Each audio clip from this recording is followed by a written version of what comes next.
Assalamualaikum warahmatullahi wabarakatuh. Selamat pagi, salam sejahtera buat kita semua. Bagaimana kabar kalian hari ini? Semoga baik dan tetap semangat. Walaupun kondisi masih belum stabil, masih dalam keadaan wabah COVID-19, tapi tidak mengurangi semangat kalian dalam belajar. Karena tugas utama kalian adalah belajar. Oke, terlebih dahulu perkenalkan saya memperkenalkan diri. Bapak memperkenalkan diri kepada kalian. Nama Bapak Andi Cahya Priyatna. Terus tempat tanggal lahir Kuningan 12 Juli. Terus pendidikan terakhir Bapak itu S1 Pendidikan Matematik. Hari ini Bapak ingin menjelaskan tentang materi logika matematik. Berikutnya. Oke. Tujuan pembelajarannya ya. Nanti setelah Bapak menjelaskan materi tentang logika matematik, itu diharapkan kalian yang pertama mengerti dan mampu membedakan logika dan pernyataan atau premis. Yang kedua, mengerti dan mampu membedakan kalimat terbuka, nilai kebenaran, negasi dari suatu pernyataan. Oke. Hal yang pertama yang akan kita pelajari adalah tentang pengertian logikanya sendiri. Apa sih yang dimaksud dengan logika? Ada dua pengertian yang Bapak ambil di sini. Yang pertama, logika adalah ilmu yang mempelajari secara sistematis kaidah-kaidah penalaran yang absah atau valid. Atau dalam bahasa yang lebih sederhana, logika adalah cabang ilmu matematik yang mempelajari tentang cara berpikir atau menarik kesimpulan yang sah. Terus kalian bertanya, kenapa sih kita harus belajar logika?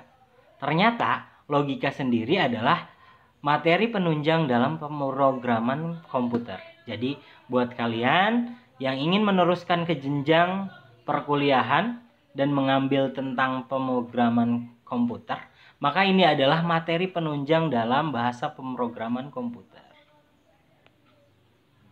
Berikutnya, karena kita berbicara tentang pengambilan kesimpulan yang sah, berarti di sana ada pernyataan. Oke, pernyataan itu apa sih? Pernyataan adalah kalimat yang mempunyai nilai kebenaran, bisa benar atau salah.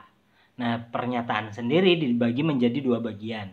Ya, ada dua pernyataan, ada dua jenis pernyataan. Yang pertama yang tidak mengandung kata hubung, yang kedua yang mengandung kata hubung. Oke, yang tidak mengandung kata hubung itu disebut dengan pernyataan primer. Sedangkan yang mengandung kata hubung baik satu atau lebih itu disebut dengan pernyataan majemuk.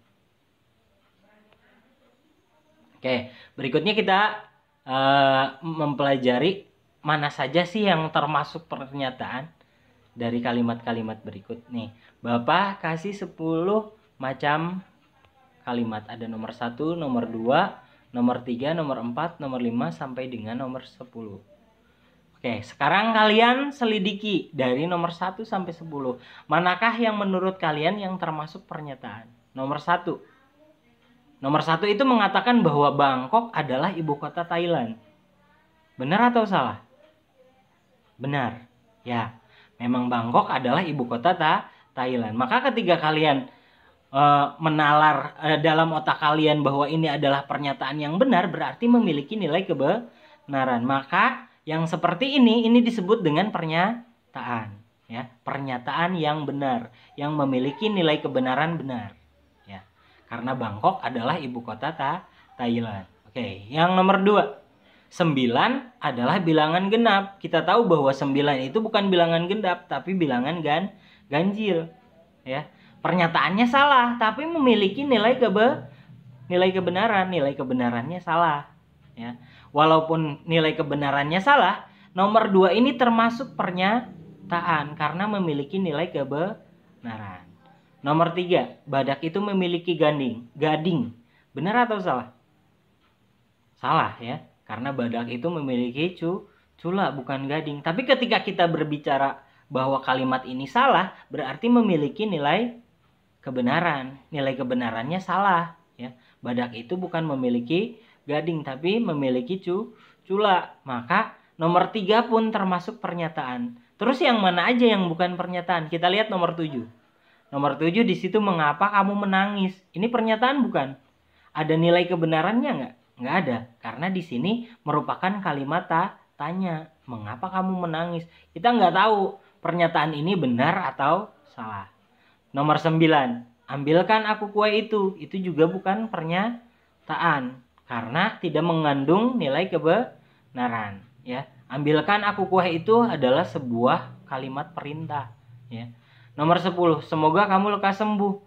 Itu pernyataan bukan? Bukan, tapi sebuah ungkapan. Oke, dari tadi kita belajar tentang, secara tidak langsung sebenarnya kita udah belajar tentang nilai kebenaran. Ya. Jadi nilai kebenaran dari suatu pernyataan hanya memiliki 2 kemungkinan. Ya. Nilai kebenaran itu ada 2 kemungkinan, bisa bernilai benar, B besar untuk benar, sedangkan pernyataan yang salah itu dikatakan dengan nilai kebenaran S besar atau salah. Nah, nilai kebenaran sendiri itu disebut dengan dinotasikan dengan seperti ini. Ini dibacanya dengan tau. Oke. Catatannya yang pertama, ya. Jika nilai kebenaran itu dilambangkan dengan angka, maka angka 1 yang mewakili nilai kebenaran untuk benar. Dan 0 mewakili untuk nilai kebenaran salah. Oke, berikutnya. Kita belajar cara menentukan nilai kebenaran dari suatu pernyataan. Cara menyatakan nilai kebenaran dari suatu pernyataan. Contoh, tentukan nilai kebenaran dari pernyataan berikut. Nomor 1, ada pernyataan P di situ, ya. Di mana pernyataan P mengatakan bahwa Gunung Tangkuban Perahu terletak di Bogor. Pernyataan kedua dinyatakan oleh Ki. Ki menyatakan bahwa makanan khas dari Cirebon adalah nasi jamblang. Kita jawab. Untuk menjawab soal seperti ini, maka yang perlu kalian tulis adalah yang pertama tadi, notasi dari nilai kebenaran itu kan tahu. Karena pernyataan yang di nomor 1 itu adalah pernyataan V, maka tahu V itu sama dengan S. Karena nilai kebenarannya adalah salah. Gunung Tangkuban Perahu bukan terletak di Bogor, tapi terletak di Bandung. Ya. Kita lihat nomor 2. Ada pernyataan Ki, maka cara menyatakan nilai kebenarannya, pernyataannya, nilai taunya tahu Ki, ya, di situ tahu dari Ki sama dengan B, ya. Karena yang menyatakan adalah Ki, berarti tahu Ki sama dengan B. Kenapa B? Karena makanan khas dari Cirebon adalah nasi jamblang. Itu cara menyatakan nilai kebenaran. Oke, berikutnya. Kita belajar tentang kalimat terbuka. Apa sih yang dimaksud dengan kalimat terbuka? Kalimat terbuka ialah kalimat yang memuat peubah atau variabel sehingga belum dapat ditentukan nilai kebenarannya. Jadi kalau misalkan kalimat masih terdapat variabelnya, masih terdapat peubahnya, dan kita belum bisa menentukan nilai kebenarannya, maka kalimat tersebut termasuk kalimat terbuka. Contohnya bisa kita lihat di sini. X adalah bilangan bulat, X ditambah 2 lebih dari 10, X kuadrat min 3X plus 5 sama dengan 0, Y sama dengan 2X plus 1. Ya. Semuanya adalah contoh-contoh dari kalimat terbuka. Ya. Kecuali kita mensubstitusikan nilai X dan Y-nya atau nilai peubahnya, maka kalimatnya jadi kalimat tertutup. Ya. Kalau masih dalam bentuk peubah seperti ini, masih memiliki variabel, kita belum bisa menentukan ini kalimat benar atau salah, maka dia adalah kalimat terbuka. Ya, berikutnya ingkaran. Apa sih ingkaran? Ingkaran adalah menyangkal, ya. Kita mengingkari berarti kita menyangkal gitu kan. Jadi ingkaran atau negasi dari suatu pernyataan adalah pernyataan lain yang menyangkal atau yang diperoleh dengan menambahkan kata tidak atau menyisipkan kata bukan pada pernyataan semula. Oke, itu poin penting dalam ingkaran. ingkaran. Yang kedua, poin pentingnya adalah ingkaran dari suatu pernyataan P disajikan. Nah, ini cara menuliskan ingkaran. Bisa di atas seperti ini, atau di pinggirnya negatif, atau seperti ini. Ya. Itu dibacanya boleh tidak, boleh bukan. Bukan P atau tidak P.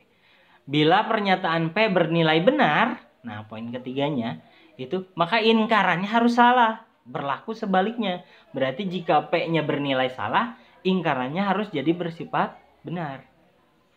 Contohnya bagaimana?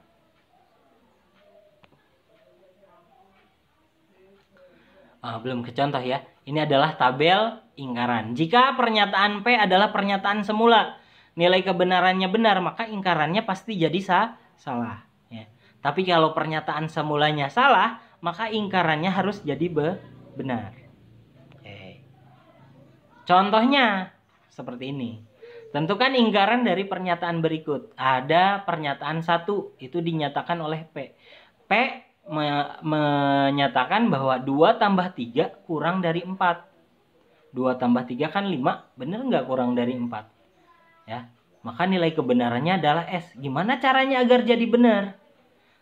Ternyata kalau ada kalimat matematika seperti ini, ditanyakan ingkarannya, itu tinggal mengubah kurang dari jadi lebih dari sama dengan.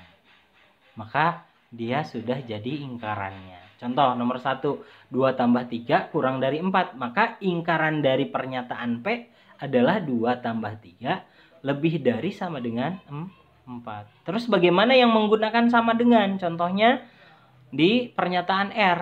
R menyatakan bahwa log 2 kalau ditambah log 5 itu sama dengan 1. Maka negasi dari pernyataan R itu log 2 tambah log 5 tidak sama dengan 1. Ya. Jadi kalau sama dengan jadi tidak sama dengan. Terus bagaimana nomor 3? Hari ini ayah tidak memakai celana panjang. Tidak memakai. Ini udah ada kata tidaknya tadi. Ya, berlaku dalam kalimat negasi jika pernyataan pertamanya bernilai salah maka jadi benar, atau yang negatif jadi positif, positif jadi negatif. Caranya bagaimana? Dengan membubuhkan kata tidak atau menghilangkan kata tidak pada pernyataan. Contohnya nomor 3 nih. Hari ini Ki menyatakan bahwa hari ini ayah tidak memakai celana panjang. Maka negasi dari Ki itu hari ini ayah memakai celana panjang. Jadi tinggal menghilangkan kata tidak. Ya. Oke, untuk yang terakhir S. Ya, S menyatakan bahwa luas persegi panjang dengan P sama dengan 5 cm dan lebar 4 cm adalah 20 cm per segi. Dimana kita tahu bahwa persegi panjang itu rumus luasnya adalah P kali L. Jadi kalau P-nya 5, L-nya 4, 5 kali 4, 20. Ternyata pernyataan nomor 4 bernilai benar. Bagaimana caranya agar ingkarannya jadi salah? Ya tadi, dengan mengubah adalahnya dengan jadi bukanlah. Ya. Jadi luas persegi panjang dengan P 5 cm dan L sama dengan 4 cm bukanlah 20 cm per segi. Oke, itu saja hari ini yang bisa Bapak sampaikan tentang materi kita yang pertama tentang logika. Untuk tugas nanti Bapak kirim ke Google Classroom kalian masing-masing. Nanti wali kelasnya yang akan menyampaikan. Sekian, kurang lebihnya Bapak mohon maaf. Apabila kalian masih kurang mengerti, bisa hubungi, bisa meminta nomor WA-nya lewat wali kelas masing-masing. Wabillahi taufiq wal hidayah. Wassalamualaikum warahmatullahi wabarakatuh.